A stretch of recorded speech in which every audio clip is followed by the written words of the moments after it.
very much. Thank you very much. Now we have the Waikura Papanui Innis Community Board report, but the chair isn't here. So Sally sends her apologies. She's not able to make it today.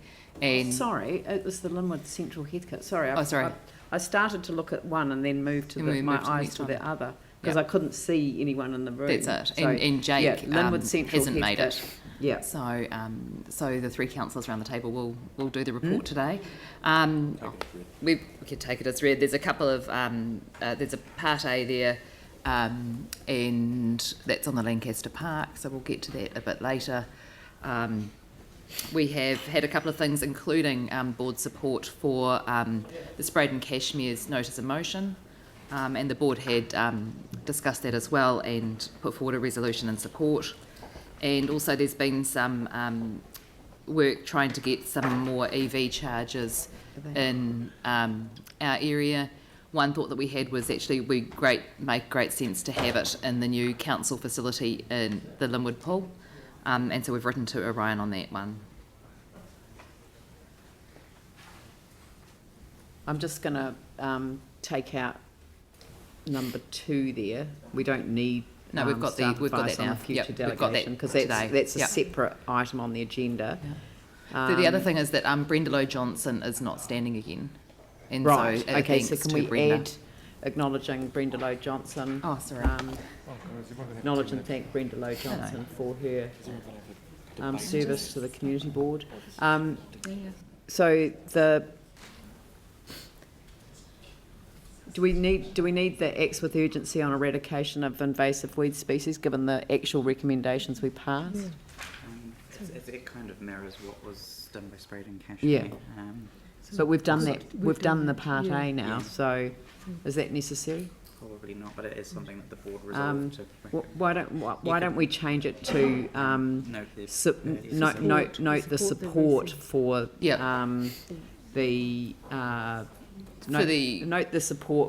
urgency of eradication for the need to act urgently.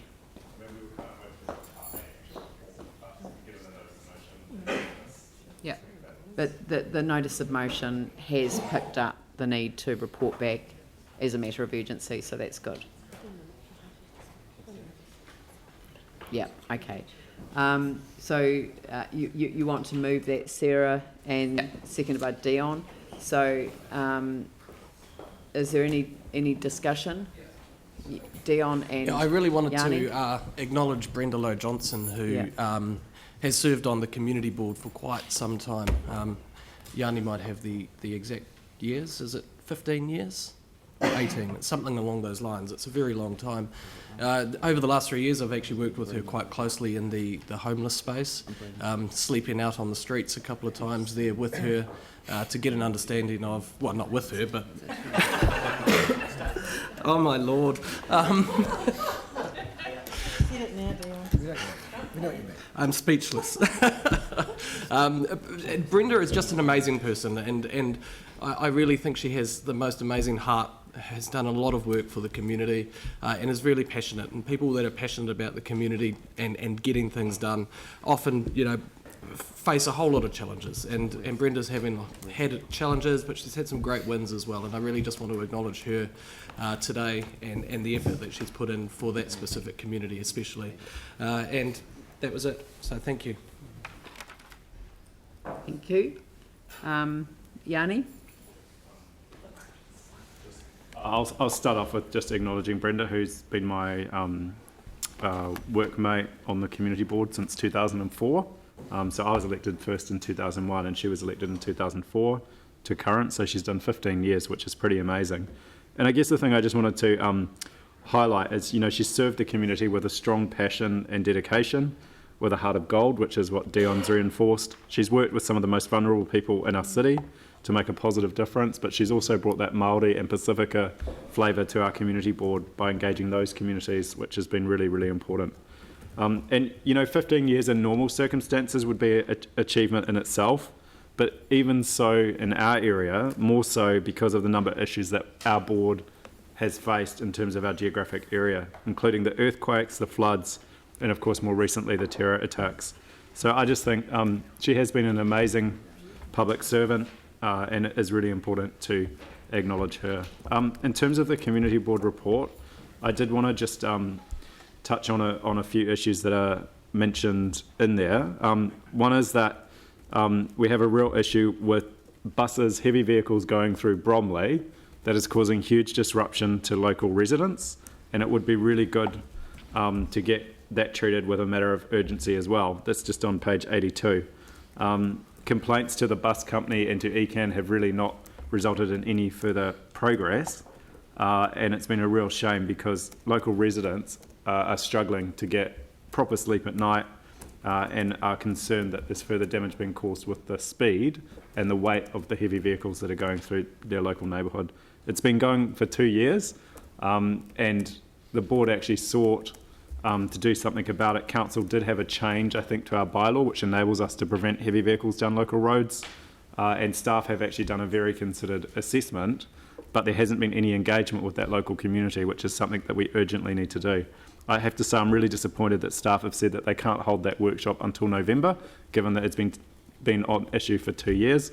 So I will be raising it with the acting chief executive about what we can do. People have talked about the weeds, so I don't think there's any point to go into that. But the other thing I just want to pick up on was the electric vehicle charges, because when you look at a map in our city, what you can see quite clearly is some of the lower socioeconomic areas do not have the charging station infrastructure, and I think that is an issue that we really need to focus on. And I know our company has been supporting an investment in that infrastructure, but it does seem inherently unfair and inequitous that the poorer areas of our city are not getting those same facilities put in. So I hope that we can address that going forward, particularly through people like Orion, etc.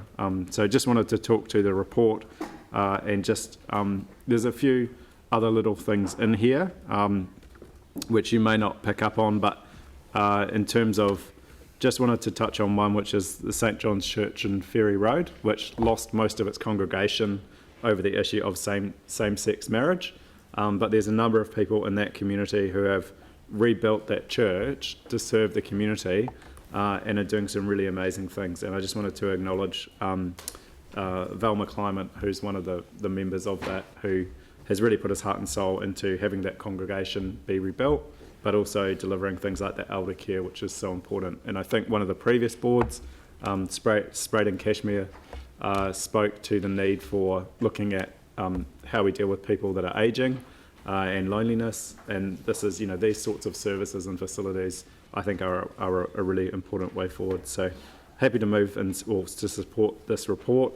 And I would just say, because this is the last chance that we get in terms of community board reporting to council, that the two big priorities for our board has been the Linwood-Wolston pool and cleaning up the Apauaho-Heathcote River, and also I know for Sally, who's not here, but greening the east in terms of putting trees into the inner city east connecting into Linwood. And I just wanted to acknowledge that we are making progress on those three things.